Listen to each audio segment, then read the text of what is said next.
What's up, everyone? Welcome to You. the Wizards Pulse podcast. My name is hmm Suge Knight Shyamalan. Here with my hmm co-host Wanza. How's everything You. going with you, man? What's good, man? I'm hype. I'm excited. I'm ready. I'm really ready to talk about these Wizards. There's a lot to get into, short period of time, but we're gonna run through it. The fans need it, so I'm here. Let's lock in, man. All right, we got, like you said, a lot to get into. We're going to talk about the Wizards' victory against the hmm Mavericks and Yeah. everything else that has happened since that Yeah. Wizards' victory against the Mavericks.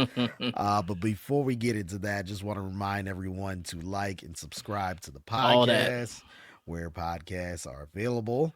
Yep. Um, we're on all major podcast platforms. Also, if you're watching us on YouTube, make sure you hit that hmm like and subscribe button so you're up to All date on that. all of our content. And if you want to follow us on social media, make sure you follow us on all social media Yep. platforms. Facebook, Instagram, Threads, and X, All formerly that. known High as five. Twitter. MySpace, all of that. We on all of the classics too. All right, at the Wizards Pulse. All right, the Washington Wizards victory Yeah, against the yeah, Dallas Mavericks. When you saw the final score of that game, yeah. how did you feel? I mean, honestly, shocked. Not gonna lie. Not gonna lie. Wasn't expecting that. Wasn't expecting us to pull through the way we did. But I was also sort of encouraged. Now, a little bit. We'll get into a little bit. Some of this was on the Mavs, right? They didn't bring their A game necessarily, and we felt some of that. They weren't quite as serious. You could tell they sort of pulled up a little bit. But regardless, I was really encouraged with some of the performances that we saw and shocked that they were able to keep their heads. And I think this is really important because now we've seen a couple other games. We're going to, touch on those, but we're seeing the contrast now. Like what this team looks like when they're locked in, when they're focused, when they're on the same page, when the defense is actually defensing, as opposed to some of the later games we're going to touch on. We can see the difference. Young team or not, you can still see their capability to pull out wins against teams that are supposed to be pretty solid, right? And so, yeah, shocked, I think, is definitely the word I would go for. What about you, man? How'd that hit you? Oh man, I was definitely shocked after that victory against the Mavericks because the Mhm. Mavericks are they we know they have Cooper Flag Yeah, yeah. and they have other guys, Anthony Mhm. Davis and other good role players on that team, Derek Lively, PJ Washington, Yeah. Najee Marshall. I Yep. know they're down. They don't have Kyrie Irving, but they have a very solid team. And going into Mhm. Dallas and winning on the road, that was something that did shock Crazy. me. Keyshawn George, 34 points, 11 rebounds, 4 assists with 73% from the field. That was crazy. Listen, I don't know about you. I'm getting my Keyshawn tat like this week. I'm all in on my boy. His ability to score at all three levels. We're just seeing him develop like go-to moves. We're seeing his ability to navigate the pick and roll. We're seeing him like keep track of his teammates and being able to hit shots that he was only sort of playing with last year. We're really seeing the growth, and he's looking like. Do you remember like a pod or two ago? I was saying how we needed a B player. We needed at a minimum. I'll take A. Don't get me wrong, right? But we needed a B player, someone who the rest of the league is like, I could play with him. I could Hmm. I could see my game and his mixing a little bit.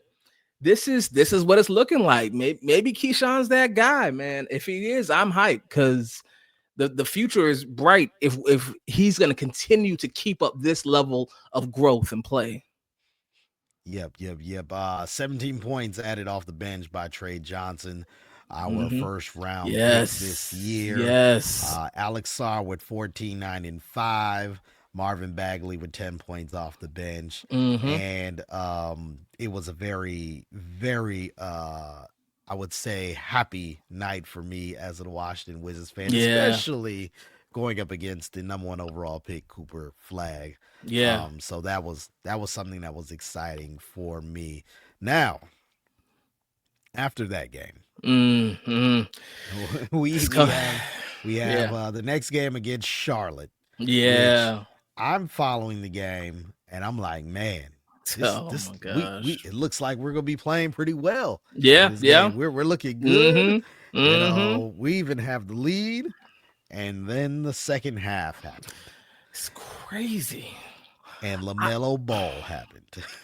I don't know. Like, I knew this was a problem when we started seeing Kispert on ball.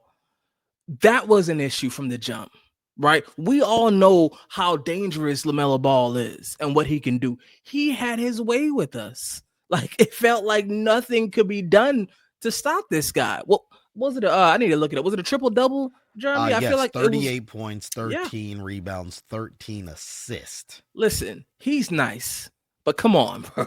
Like, he's not supposed to be this nice, right? It's not Magic Johnson out here. He's not supposed to be this nice. And this is where, for me personally, I started getting a little bit of questioning about some of these defensive matchups and the role that the team's defense is playing in these games, because we have individual defenders. Now, at this point, Bill wasn't back, if I remember. Bilal wasn't back. But regardless, we have enough defenders to where we shouldn't have folks dropping triple doubles on us.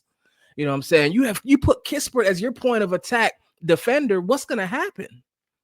We don't have any real defenders coming off the bench until we free Mir. Shout out to Jameer Watkins. I'm your only fan, it feels like, but we're gonna get you on the court because we can get another defender out there.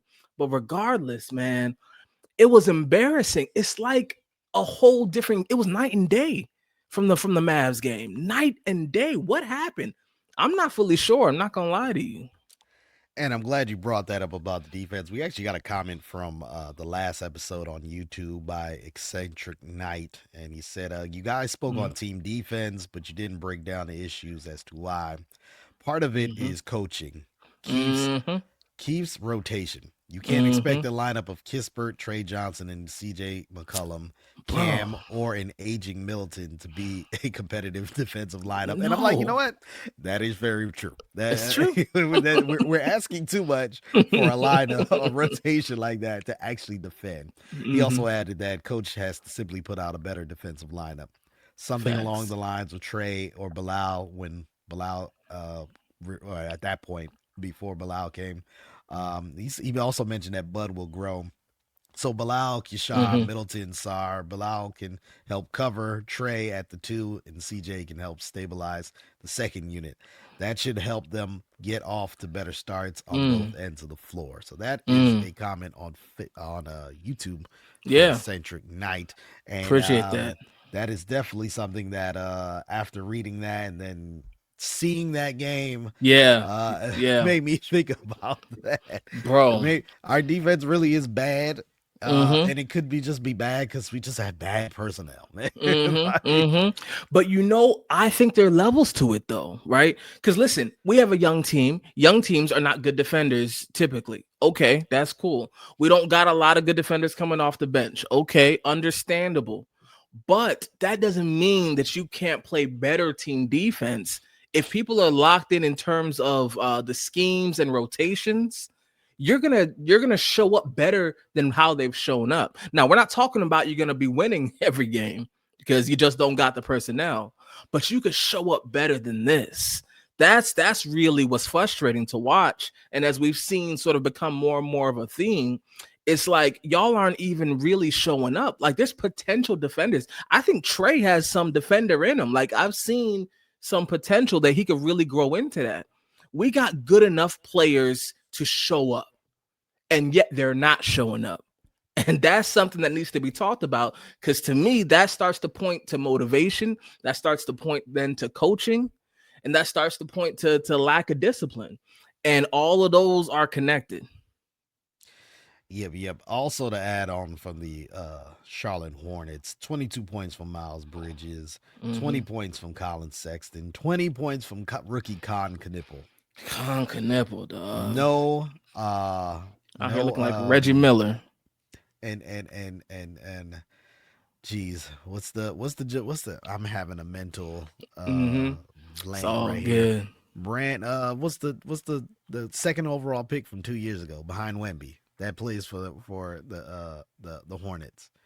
Uh, See, now you just made me forget. It's Brandon, geez, what's homeboy's name? He didn't it's even not. play in the game. Let's Yeah, just say that yeah, he yeah. didn't even play in That's the how game. we know. The It's all second best good. player on the team Hmm. didn't even play. Didn't even play that Right, game, and we right. still got dusted by Got crushed. Brandon Miller. Jeez, Miller, why? long But yeah, days. It's all we good. didn't even we didn't even go up against him, Yeah, and yeah. we Still, still got still, blown out still in got that game. crushed. Come on, 139, dog. 113. Gave up 88 points in the second half. What are you even talking about, dog? Like this is it's just something that needs to be addressed. Now, I don't believe it's panic time. All right. And I've heard a lot of folks out in the podcast sphere for Wizards and folks on Wizards group chats and spaces on Twitter and all this kind of stuff. A lot of panicking from a lot of people. And I think we're going too far. We haven't even played 10 games yet. But one thing is really important. I'm starting to notice, and I already alluded to it. This team is now officially good enough for us to properly evaluate Keefe. It wasn't Mm-hmm. good enough before. Before it was he was just throwing stuff together because that's all he had. Now, even though it's not a great team, it's still good enough for us to evaluate him. And I think it's time to bring that to the forefront. It's time to talk about it just because some of them are starting to play below their potential. That's what we don't want. You're starting to play below your potential. Now, Keith was brought in as a teacher, and part of all of our worries was at the time, like, how good of a coach are you? Teaching and motivating is different. Listen, I don't hate to bring it up.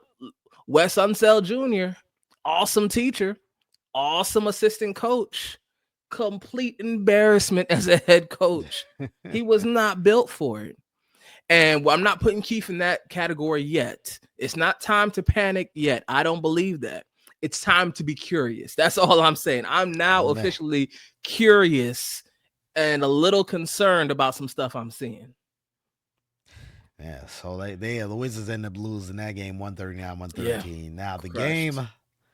the next game is Yeah. probably the game that I have the most thoughts on. The Okay. Okay. 76ers Let's get it. game. Yes. Wizards fall Yes. in Yes. overtime 139, 134. Mm-hmm. The Mm-hmm. Washington Wizards at one point had an 18-point lead in the Yep. in the second half. I believe Second it was half. the third Yeah. quarter, but it was Mm-hmm. to be safe, the second Oh half. boy. Oh Late boy. in this, in the second half. Mm-hmm. And not only that, Joel Embiid on a minutes restriction Yeah. doesn't see the floor the entire fourth quarter. Yeah. Didn't need And you to. have a lead Mm-hmm. and you allow them to outscore double your point output, your scoring output, excuse me, in the fourth quarter. They Dog. scored 32 points. You scored 16. Mind you, the Wizards scored 38 points in the third quarter to the Sheesh. 76ers 26. And let me do some just quick Mm-hmm. math here. Break it 'Cause, down, Professor. at halftime, the score, they had 72 points. And the 76ers had 68 points. So they had a 4-point lead at half. Mm. After the third quarter, Mm-hmm. they had a 16-point lead. Yeah. At the end of the third quarter, at a 16-point lead, 16 to points. then blow it and go to overtime. Overtime. And even with Twice. 4 minutes in the game, they still had a sizable lead. But you could just see the offense shrinking. You could just see the offense cowering. They were doing everything right on offense. Mm-hmm. Ball, passing the ball, getting easy shots, Yep. getting shots in transition, getting shots in rhythm.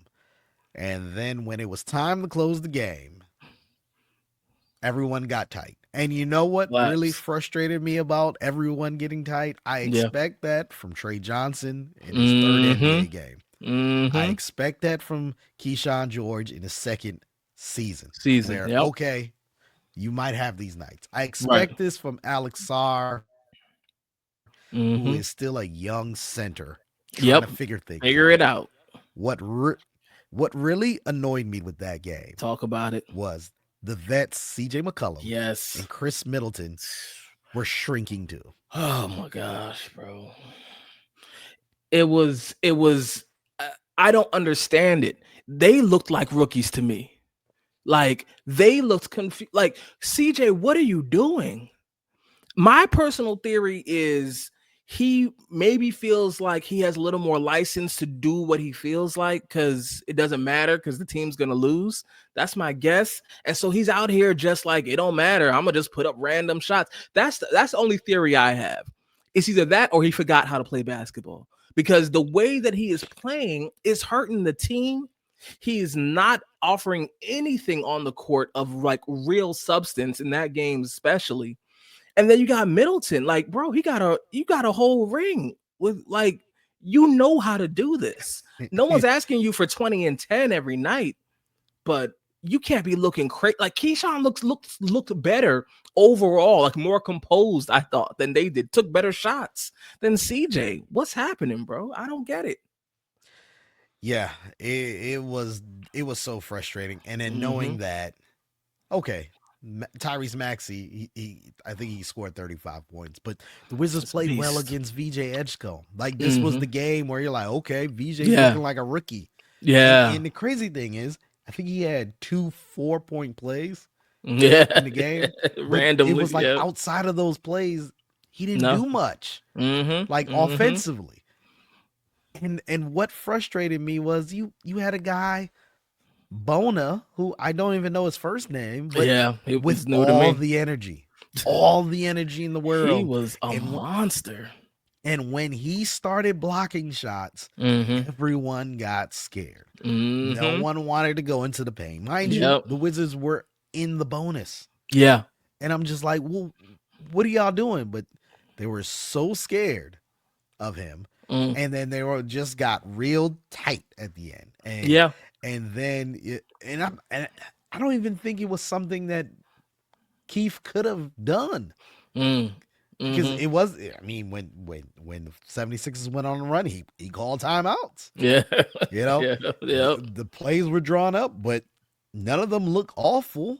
It was Mm-hmm. just the shots weren't going in, and not Yeah. just. But it's one thing for your shot just not to go in. It's another thing to look like before you shoot you don't have confidence. Right. And Right. that's exactly what happened. Mm-hmm. I was sick and I was literally sitting there ready to start texting all my friends. Yep. I was about to text them Stringer Bell meme from The Wire. Yep. Tell everyone Tell up 'em, that we we we back back up. up. Yep. We It's back like up. Get ready. we are Mm-hmm. about to give the 76ers, who by the way, a lot of people weren't expecting them to be good, but they Mm-hmm. started out really good with Got VJ some.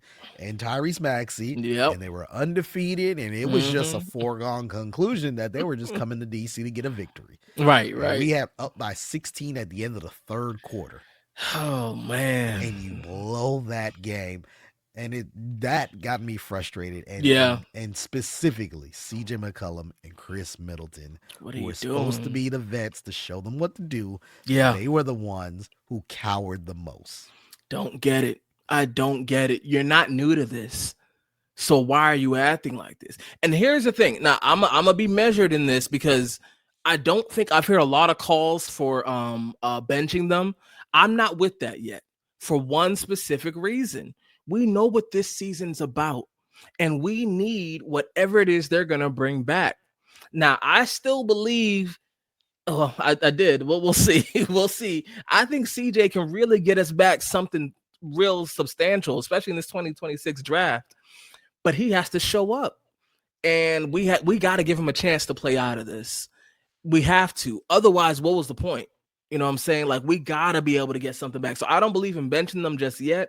However, this is getting embarrassing, and they're making life more complicated for the coaching staff in terms of dang, Will Riley needs some minutes out here. You know what I'm saying? He steps on the court, you see something, and it's hard for him to get these minutes. So yeah, it's stuff like this that's gonna make it complicated if the vets, these real vets, aren't holding it down, aren't at least you're supposed to be out here keeping the offense moving, like you said, when it gets stuck, and they're not doing that. They're holding it up. It's a problem. It's a real problem. The next game, it was the Oklahoma City Thunder on the road. Yeah, I'm just gonna be honest. I just chalk that up as a loss. We're it's a playing big the defending L. champions, Yeah. and it's a road game. Hey Mm-hmm. man, we Mm-hmm. we chalk that up as a loss. But there was a positive about this game. Okay. Yep. What do you think that positive is? What do you think I'm gonna say is the positive? Oh well, I mean, shoot. There's a lot of little different directions that we can go in. I don't know if I can guess which one you gonna decide, but I can tell you one I'm excited about, and that was Sar. Okay. Alex Sar. I'm loving what I'm seeing. He is settling in. I feel like someone brought him by the collar and said, all that foolishness last year, we're done with that. All these little bunny hooks, these fade away from 3 feet, we're done with that. And he's put his hard hat on and gone to work and showing up in ways I didn't think so. I'm officially leaving the skeptical about Sar camp, because I was there. I was leading that. I'm officially out of that, and now I'm going to judge anyone who's in it. I'm all in on Sar. I'm still loving how he's showing up. Now, Chet not being there gave him a little extra freedom. I don't know what would have happened if Chet played. But regardless, I thought he was really showing up. He was one of my bright spots. What was yours? Bilal Coulibaly. Yeah, okay. Finally have his season debut. Let's go. So, let's go. That they had a starting lineup of CJ McCollum at the point guard, Bilal at the 2, Middleton at the 3, Keyshawn George at the 4, and Alex Sar at the 5. And I thought that was something that was pretty good. Bud Carrington came off the bench. He is still struggling. And I think it's because it's his role. They want him to be a point guard. Yeah. And instead of being a scoring guard. Let me say that, because that's what he is. Is he a shooting guard? I don't know, but he's a scoring guard. Yeah. And it could be because look, the Wizards did draft Trey Johnson, so another scoring guard. So it could be just trying to figure out how they fit together. So I'm still giving them, in a sense, some grace on that. But yeah, that was definitely one of the positives for that game. Even though they lost that game 127-108, I still thought that that's a positive. And Bilal in his season debut had 16 points, 8 rebounds, 4 assists, and that's exactly what you need, especially the rebounds. Like being a guard, he does rebound a lot. So that was definitely a positive. Definitely. I think he had 2 or 3 blocks as well. He came out ready. 3 blocks. Bilal had a little tentativeness to him in last year and the year before. He came out focused. I was so excited. I was worried about him. And he's showing me, okay, I can have this impact on this team. Right now, his ceiling still isn't as high as we had all hoped, in my opinion, but his impact on this team can be real tangible. I'm loving what I'm seeing with him, his athleticism, his willingness to guard the best player and be good at it, his versatility, ability to sort of fill up the box score if he just relaxes and continues to settle in. And I already put there on Twitter, if this was Bilal's career stat line, I would be ecstatic. That's great to me. If you could bring that kind of numbers every week, every day, every game, let's do it, man, because his impact on this team is going to be substantial. And I'm excited about it. Now, real quick with Bub, my thing with Bub, I hate this idea of the combo guard, because that's what people are trying to call him. Me, a combo guard is you trying to say this person's a tweener and not really good at any one position. And that's a problem. I'm just saying, Bub, you need to get good at something or it's gonna be hard. You know what I'm saying? As people are starting to progress, as your peers are starting to progress, you know what I'm saying? You got to be able to say, all right, this is my bag. Personally, I need him to leave all this PG stuff alone. You're not a point guard, never been. You don't have any natural talent for that. That's like me asking Bub to go out and get 10 rebounds. That's not what you're here to do. I need you to pick and pop, to be that guy, microwave scorer. If it's me, I'm telling Bub, you just focus on the scoring piece. We're gonna find us a point guard eventually. You know what I'm saying? One day. I don't know if there's one on the roster, but we're gonna find us a couple soon enough, and they're gonna help feed you. Until then, we're gonna make it work. So I don't think Bub is he needs to just relax, because I'm starting to see a little regression, to be honest. And I'm not excited about that for him. Yeah.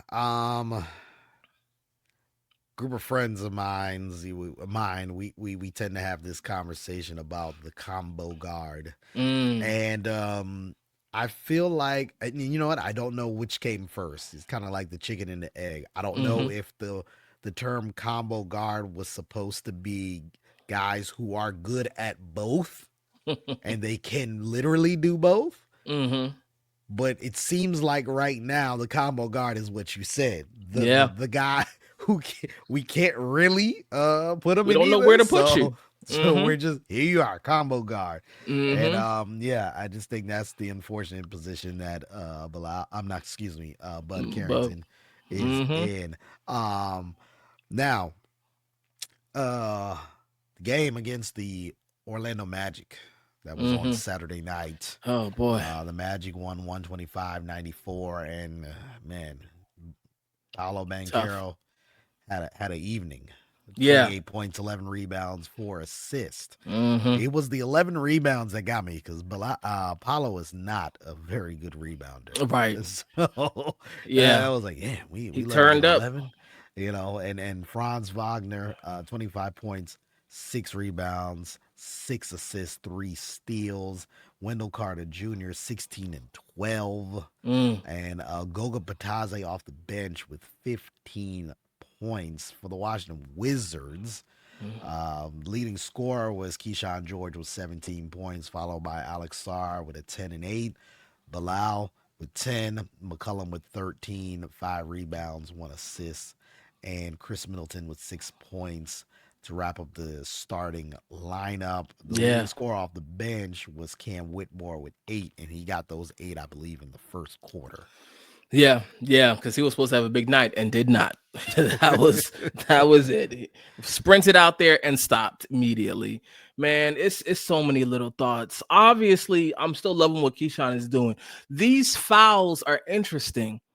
He's really, like, he fouled out a few games ago. He's getting up there 4 or 5 fouls. I think he had 5 fouls in this game. It's real curious because I love his aggressiveness. I love it. Mm. And he's still trying to figure out how aggressive can I be while still being able to stay on the court. And I'm fine with that. Go ahead and use this as time to figure that out. I'm not panicking. I'm not worried. It's a little annoying because it stops him from being an aggressive scorer near the end of the game, or sometimes we lose you at the end of the game. I don't love that, but I feel like he's going to be able to figure this out. I got faith in his ability to. It's taking a little while, and that's okay. Let's navigate this. I'm willing to be patient with you, Keyshawn, because you showed me something. You gave me a glimpse of the promised land, and now it's like, all right, but it's still a little further past the horizon. You know what I'm saying? It's still a little further away than I thought it would be. Him and then Cam.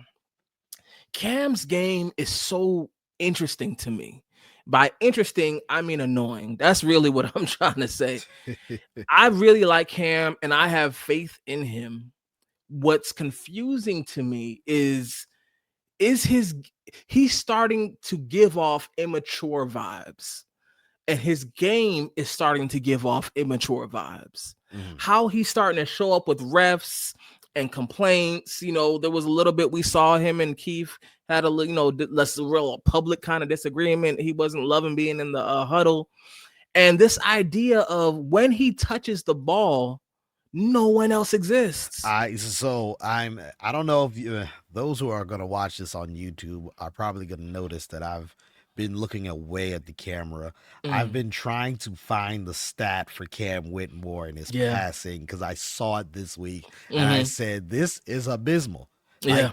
every time he touches the ball, he puts up a shot. Yeah. Like, Every single so time. I'm literally trying to find it Yeah. as I'm listening to you. Yeah. But it's Every crazy time. how we were just like, oh my goodness, like, dude, do you Cam. have to? Oh my goodness. It feels like he's panicking. It's almost like if I gotta hurry up and do something or else. It's like, bro, relax. Take a beat, look around, like take your head, just look around and say, oh, I Exactly. have teammates. I need you to help this offense. We don't got a point guard. So assisted baskets are going to be hard to come by. And I just need you to glance at somebody. You know what I'm saying? And here's the thing, when he drives to the basket, he has some moves, but it's not even like you're so nice at it that it's okay. You know what I'm saying? There's some players where it's like, dang, well, they keep getting to the hole. So all right. He's not that nice. You still turning it over. You still Exactly. missing these layups. You're still forcing shots. Bro, please, for your growth, we need you just to acknowledge you have teammates. Please. So here's one of the stats. Mm-hmm. The field goal to assist ratio. Ugh. Cam Whitmore's 10.6 field goals to each assist. Field Attempts. goal attempts. Excuse me. That's what that is. Yeah, attempts. Field Stop. goal attempts. He's going to put up Crazy. damn near 11 field goal 11 attempts shots before he gets a before an single assist. assist. Before an assist. That's crazy. That is not NBA basketball, bro. Like, what are you doing? Who is telling you this is okay? And you know, my first inkling about this, every comment players made about, like, in interviews about Cam was always like, yeah, he's a freight train. Yeah, he goes right to the basket. He's so hard to stop. No one has anything else to say about him. It's just that. It's just that. And I heard it at first, like, okay, yeah, nice, nice. I didn't know that was all there was. You know what I'm saying? Like, your game got to expand a little bit, bro. Please. Like, you making yourself look crazy, and then the offense slows down. And you become predictable to the defense. Like, help us out. Help us help you, man. We trying to help you grow a little bit, man. Oh man. So I know we kind of got into it with Brian Keefe. Mm-hmm. You Mm-hmm. have some additional thoughts on Brian Keefe. Go ahead. Man, listen. Here's my thing with Keith. I already touched on a little bit, and I'm gonna hit you with some a quick quiz at the end. I'm gonna see how you Uh-huh. how you feel about this. Listen, Keith, as I mentioned, was brought in to be a teacher with potential to be a coach. Those are two different things, by the way. Those are two different skill sets. You know what I'm saying? And our young boys needed a teacher. I think that's why Dawkins brought him in. You remember when Wes's last year, Dawkins brought in his whole, like, a whole different coaching staff full of potential coaches, right? Mm. And they chose Keith, and there's potential there. But as I mentioned, this, because this team is officially good enough for us to really judge his coaching ability, when we're really leaning in, I'm not loving what I see.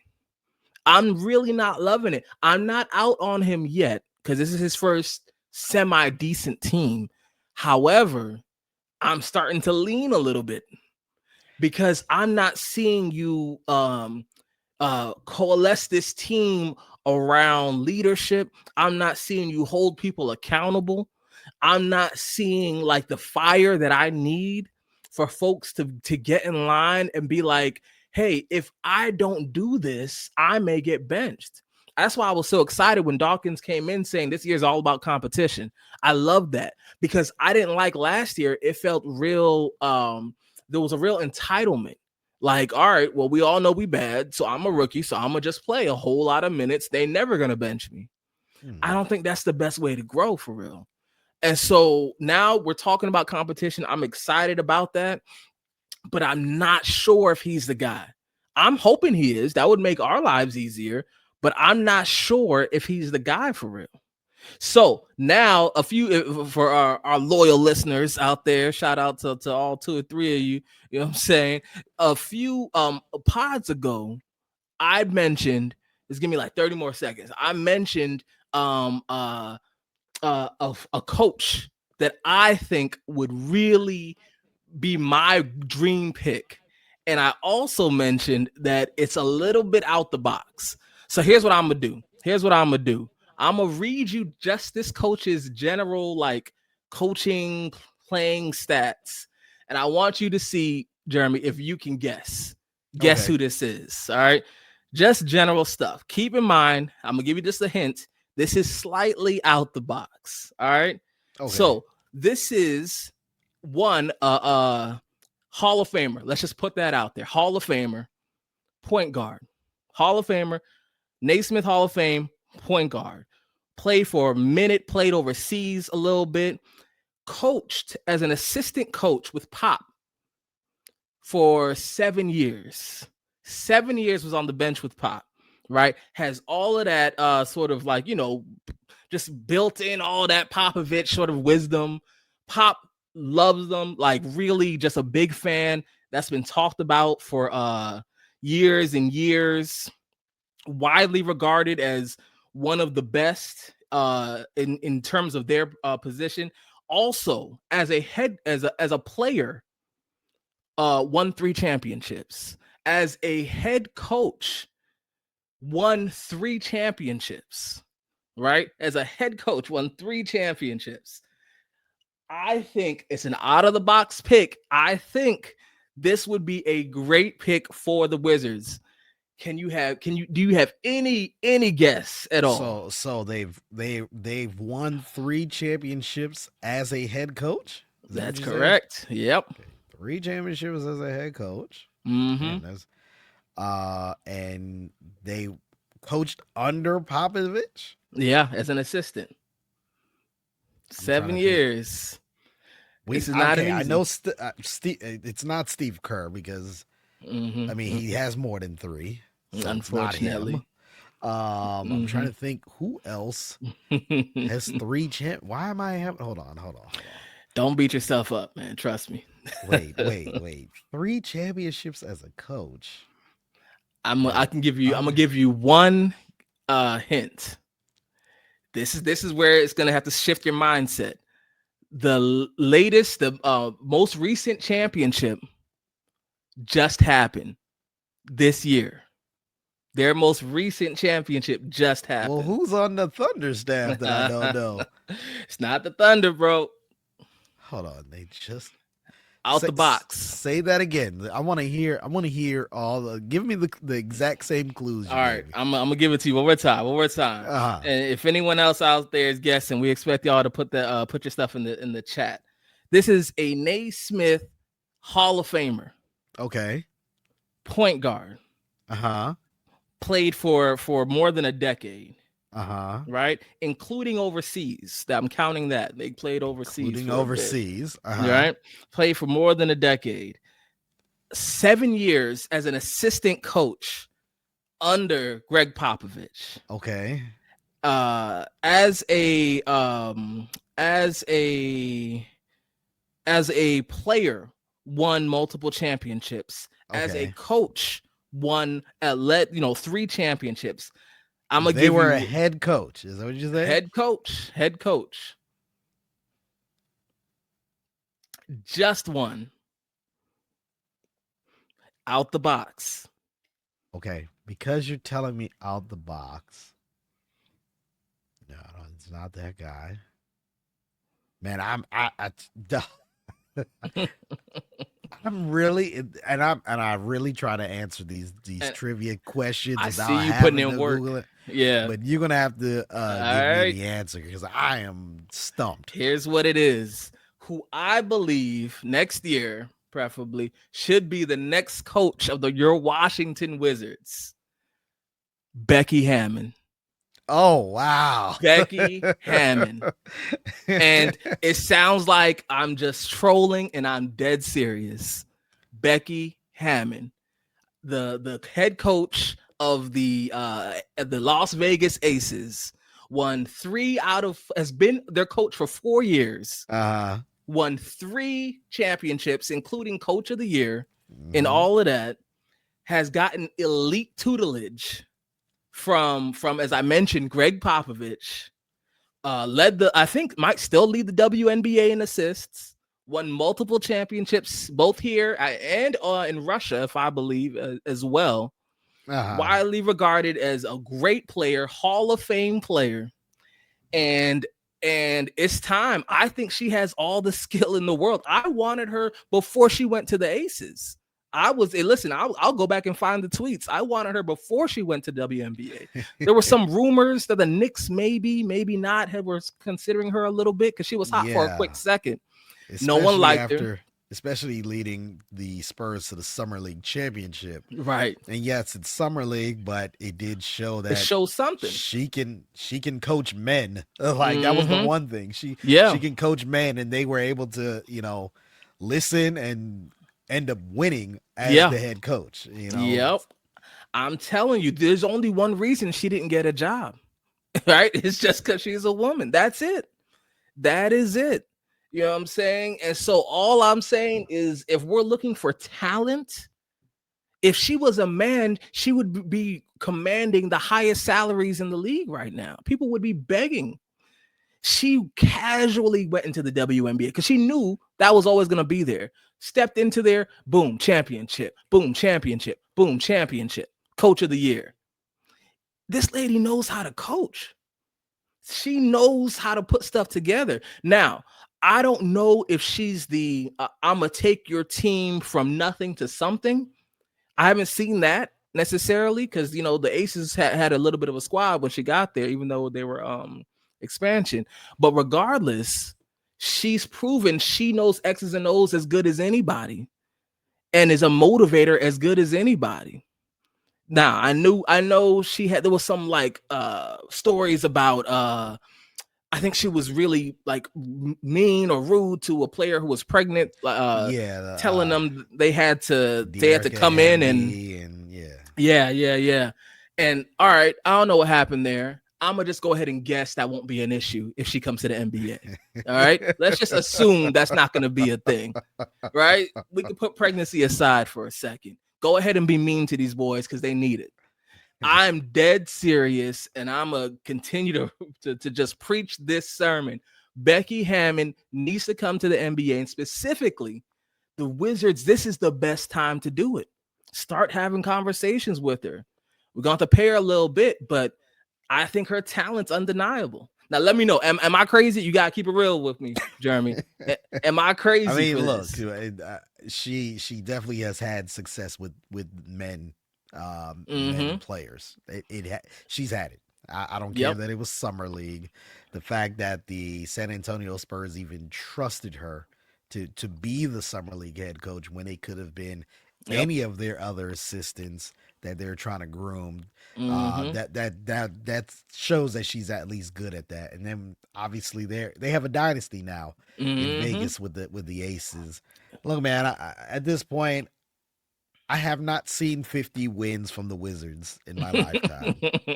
Like, how much worse can it be? Like, if we just That's okay, it. hire Becky Hammond. So I'm not against it. I Mm-hmm. mean, it'll be history. I'm Yeah, not yeah. against it.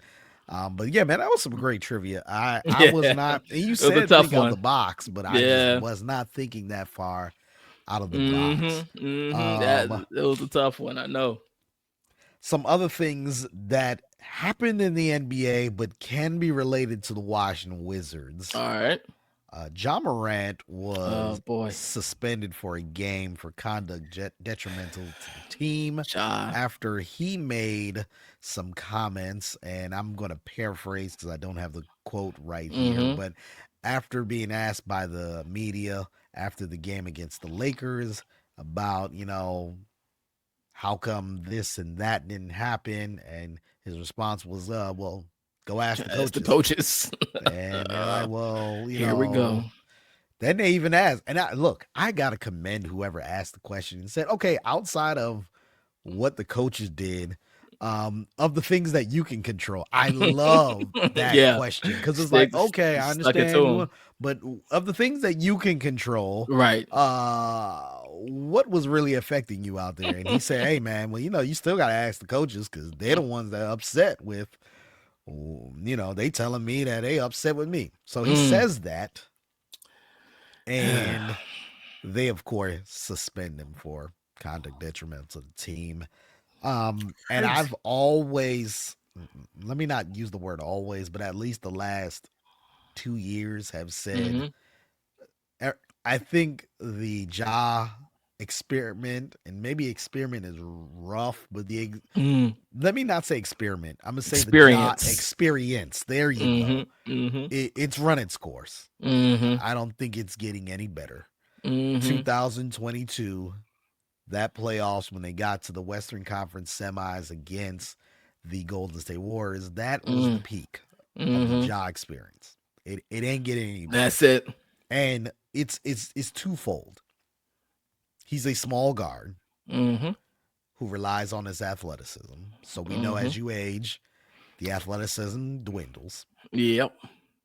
Then the second part is just the off the court things. Yep. Yep. You've gotten 2 suspensions for gun related things.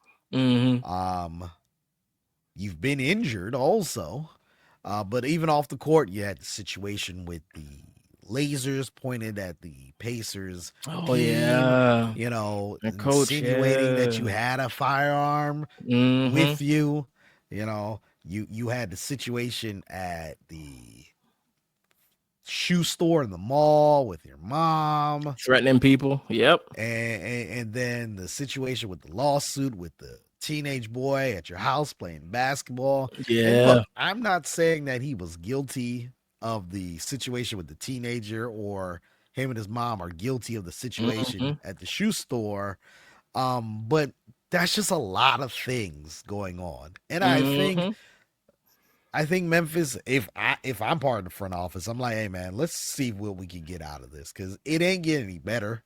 We're Yeah. not going to the finals with them, so why are Mm-hmm. we keeping him? Mm-hmm. So the reason why I think this is Wizard related is because, and I'm glad it's funny you put the question down on the rundown, but Mm-hmm. I've been having these discussions with other people. Yeah, it I came was up. definitely asked, would the Washington Wizards want Ja Morant? And Mm-hmm. my answer was a flat out no. I do not want Ja Morant, as special as he is as a talent. A Mm-hmm. guy who's been an all star, a Mm. guy who I don't, you know what? I got to look that up. If he hasn't been on an all NBA team, he's at least been an all NBA caliber He's player close, yeah. before. You Mm-hmm. know, I still don't want him on this team Yeah. because first of all, you're gonna have to give up a lot to even get him in a trade. Mm-hmm. And then when he's here, who's gonna be here with him? And then it's the same thing. We got a small guard. Mm-hmm. What are we gonna do with him? Yep. Like, I don't think I don't think it'll work. But what do you Yeah. think about the topic? I'm I want to say this, and I'm struggling because I don't want to sound like one of these old white men broadcasters on ESPN, because I always feel like there's a little hint of something extra when they talk about Ja. The point is, Ja is probably the most unserious basketball player in the NBA. I'm just convinced. Because it's one thing to make a mistake. All right, I get it. You're young. Gun salutes and guns are cool. You make one mistake. All right, you're an idiot, but it's cool. Let's move on. When he did it again, and his boy, you saw the clip. His boy had to move the camera because he was like, "What are you doing? You almost lost your job because of this." It, why are you on IG Live? Who are you trying to impress? You are unbelievably rich, bro. What else is there? Why are you doing this?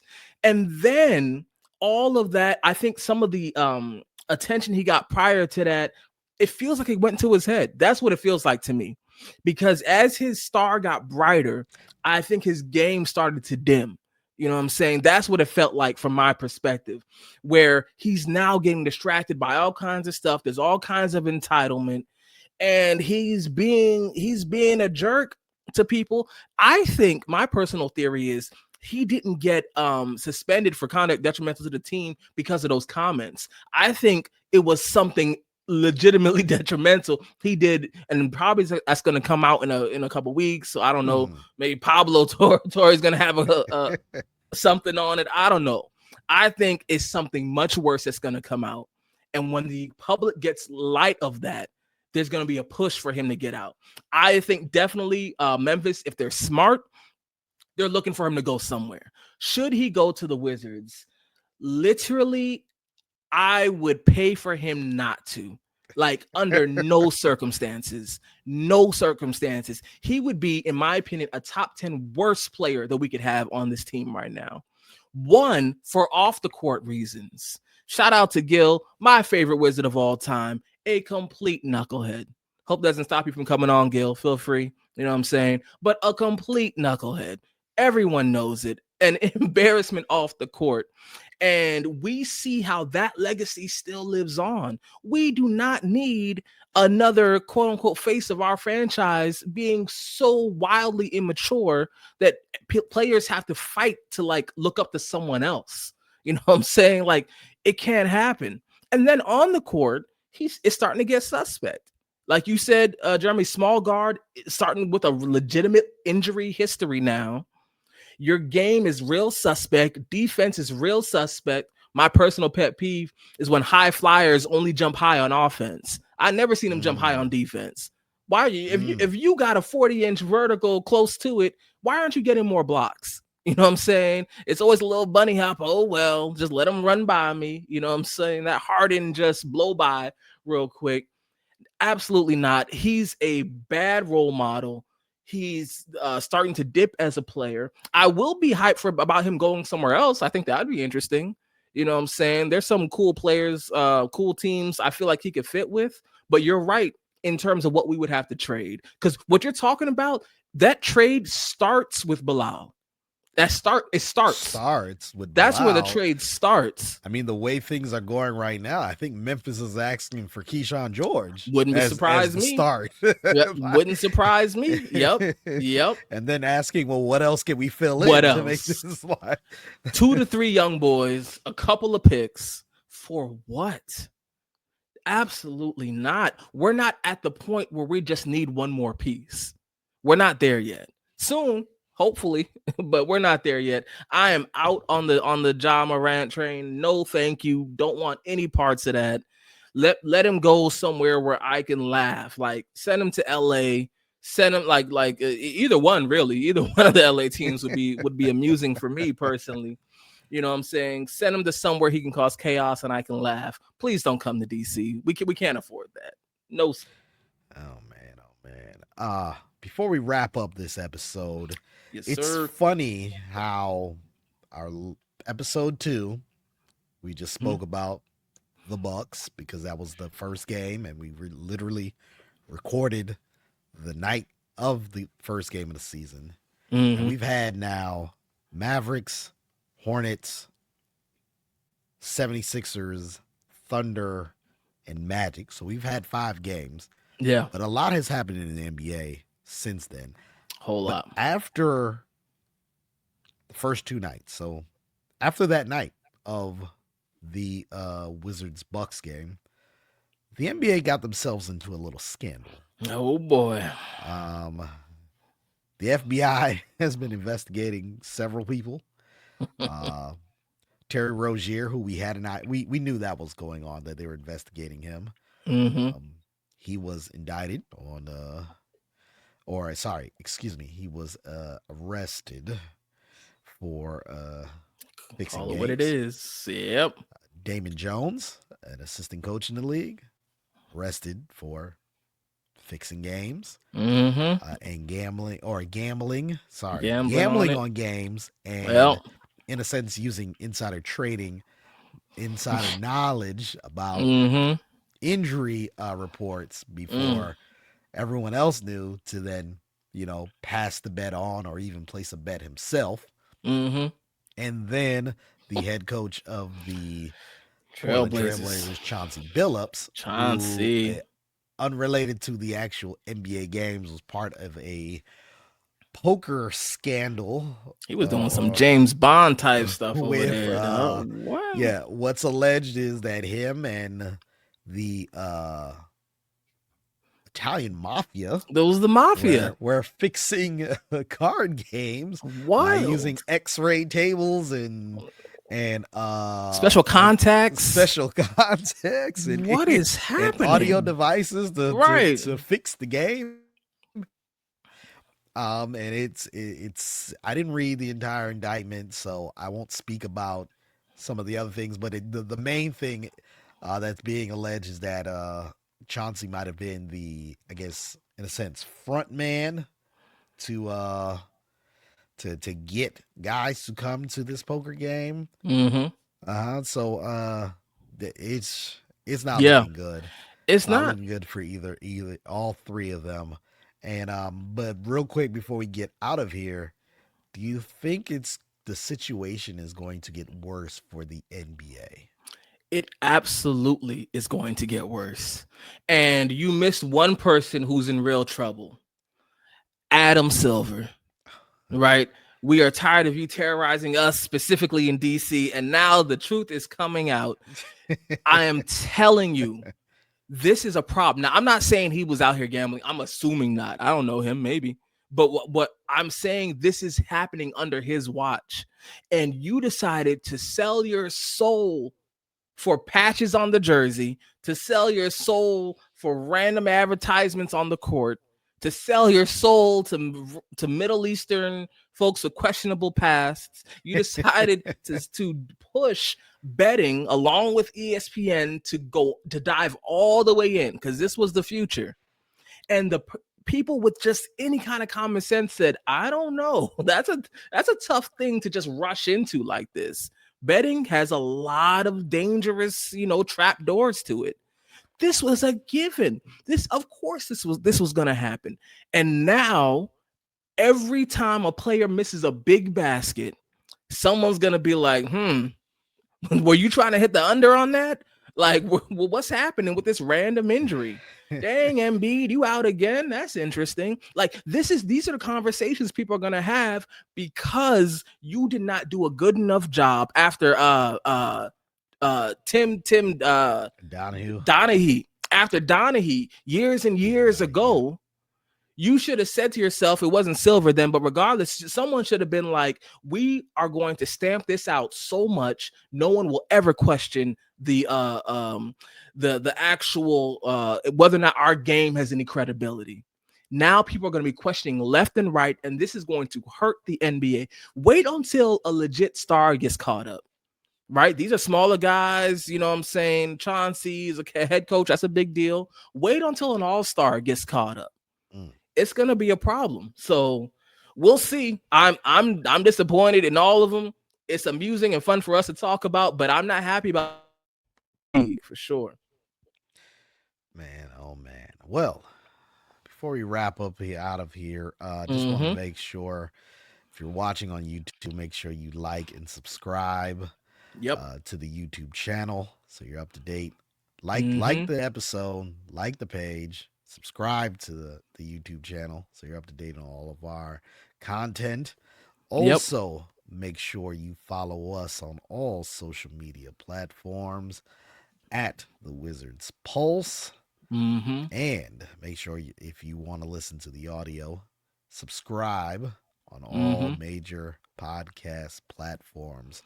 Before we get out of here, Wanza, yes, any sir. last thoughts? Last thoughts. Listen, we already started the rollout. We want you all to be involved. We made this podcast to bring the fans to the forefront and not just the fanalists, right? We trying to have everyone out here. Give us a call. You trying to have your voice heard on this? This isn't just about me and Jeremy. You want to have your voice heard? We already have on our Twitter site. We're gonna be putting it on our Twitter page. We're gonna be putting it other places. We have a phone number you can call. You leave a 20-second message, and we're gonna play it. Right, and the best comments obviously gonna get paid. Get played. The most interesting ones, that kind of a stuff. Give us a call. That info's on our Twitter, and it's gonna be other places. Just in case anyone's listening now, you want to jot this down: 202 734 5293. 202-734-5293. Give us a call. Get up on the Wizards Pulse. We want to hear from you so we can know if we're wilding. Are we making stuff up? Are we crazy right now? Let us know, because this is about you all. This is about us. We're going to bring this fan base back from the crypt to where it belongs, where it used to be. You know what I'm saying? So I'm excited. Let's do it. Lock in with us. All right. Well, thank you, Wanza, for everything that you do. Of Until course. next time, Appreciate it. everyone, the Wizards Pulse. Peace. Peace.